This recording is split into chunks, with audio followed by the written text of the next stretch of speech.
Assalamu alaikum, dear scholars. This will be the third lecture of the poem An Evening Wet with Rain, that's authored by Ved Pal Deep. As we know, if we could briefly revise the poem, we know that this is the poem in which poet recollects the memories of different things, especially his childhood, and and with the memories, he feels quite despaired, and he also feels very lonely, and he is in dire need of a company, and especially of his beloved. And besides, the scene of the poem is very disturbing and depressive for the poet, and because the rain that has been created or displayed throughout this poem, the scene of the rain, and this is because of this rain that poet is recollecting all the memories of his childhood, of his you know of his romantic life especially, and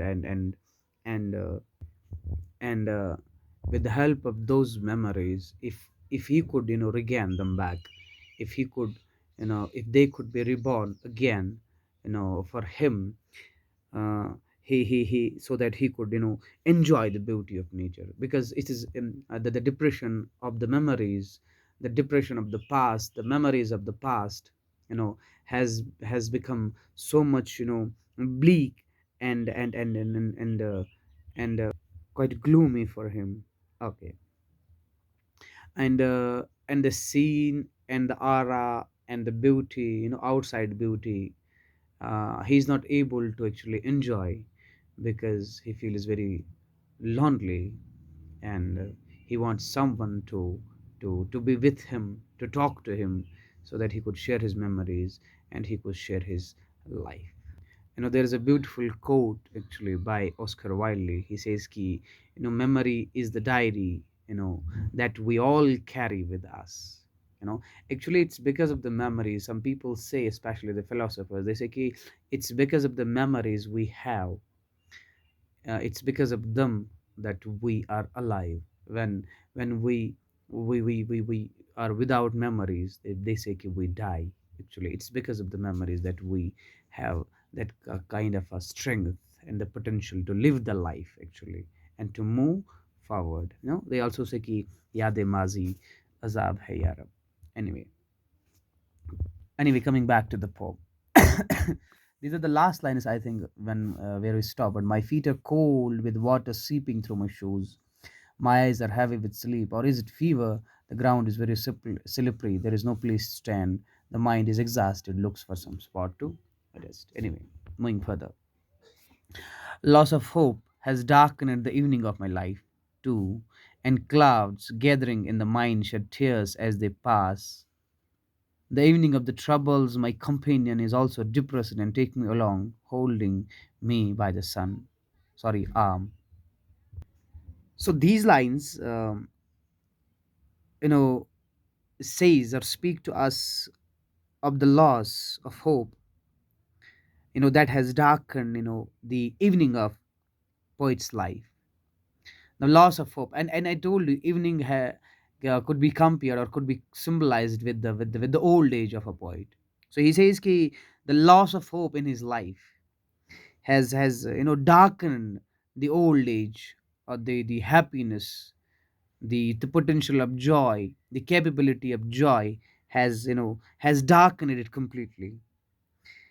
And he is in a state of despair and anxiety, and the clouds of despair we see, and anxiety, hopelessness, has gathered in his mind, and as they pass, move through the dark lanes of his mind, and as they went on, as he remembers them, as as he recollects them, all these hopelessness and the despair and the anxiety, tears start coming out of his eyes, and he falls in a no he falls in a complete uh, complete state of depression, because he doesn't find anything comforting in the evening of troubles. So this evening is full of troubles for him, and there is nothing that could comfort his mind or his heart.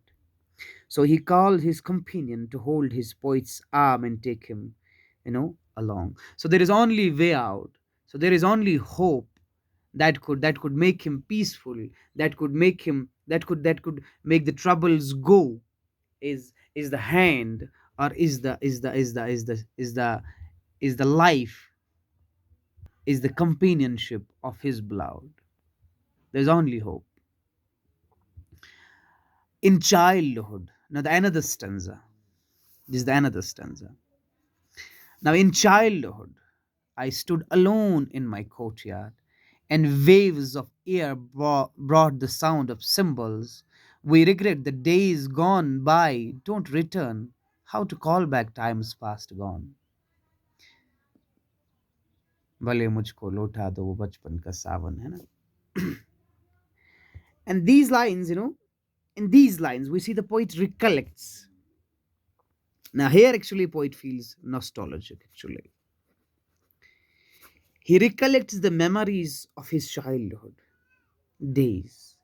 When he would stand alone in the courtyard and listen and to the sound produced by cymbals. Now, cymbals, I told you, is actually a musical drum, and the waves, the movement of air, would bring the sweet tones of the cymbals to his ears. And simply we can say in simple ways that he was very, very happy. He was without any responsibility, he was without any stress, he was without any depression, and he would love and he would enjoy each and everything. And the poet, but the thing is, right now, right in these lines, right in this life, the poet regrets, अफसोस हो रहा है poet को, the poet regrets the days gone by and do not return. He regrets that why don't the days come again, why don't the days come back that has went on. And he regrets also that the past cannot be brought back, and he feels very much weak. He feels totally incapable to brought back the days, to bring back the days that has gone by actually.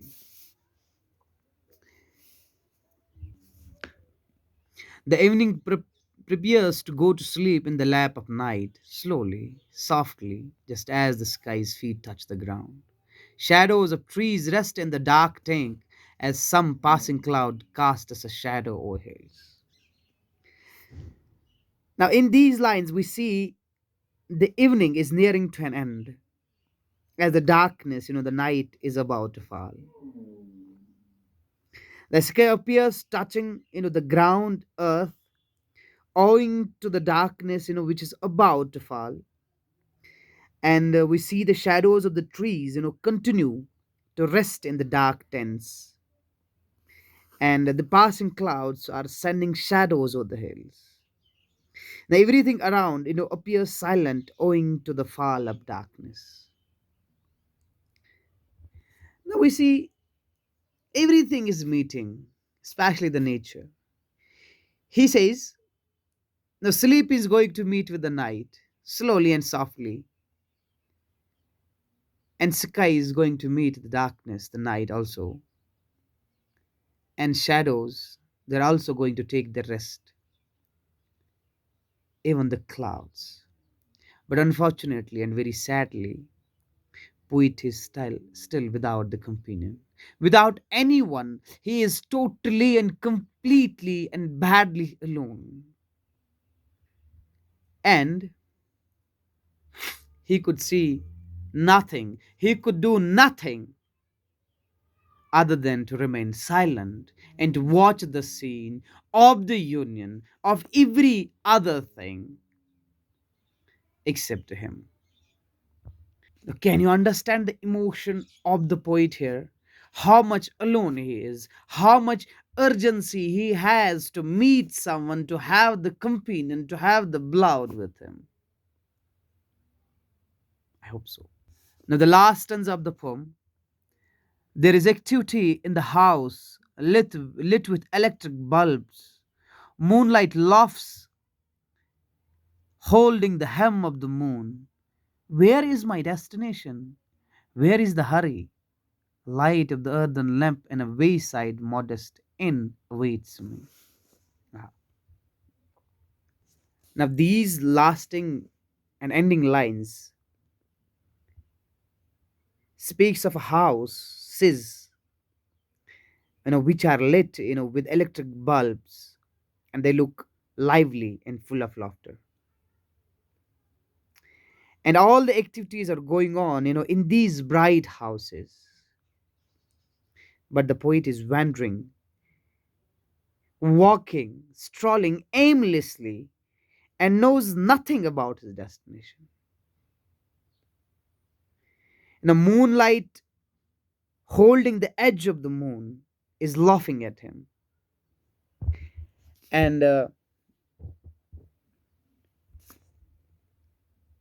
however, we see the poet is in no hurry, because he's unaware, he's oblivious, he doesn't know anything, about his destination.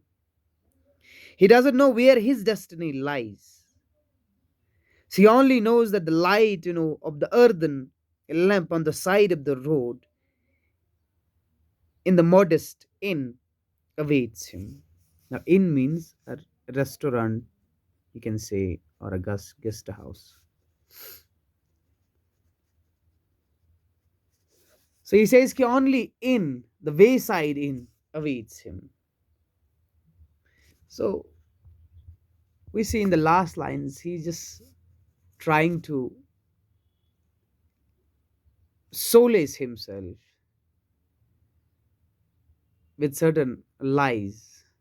We see throughout the poem, poet was hopeless, poet was lonely, poet is full of depression and full of citrus, and but still he ends with a line that there is an earthen lamp in the wayside modest inn, that awaits him. We actually see this is kind of a solace. He tries to end his poem with a solace, with just a peace that seems that seems stupid actually, that seems useless, that has no emotions in it. Or in a different sense, we could say, the poet has actually reached, to the evening of his life, to the old age of his life, and indeed with full of despair and with no desires for life. And now what poet wants to do, he just hopes actually, he just not wants but he hopes to sleep in the lap of night, and which symbolizes death actually. So he wants to die, because without death there is no hope to live the life, because his life is full of citrus and full of depression. There is no joy for the poet, and he's also unaware of his destiny and leaves himself to his fate. So he leaves himself to his fate. Let the death do what it wants to do with me, and I don't have any hurry, and I don't have any other thing to do, because I can't do, I am less capable, I am incapable.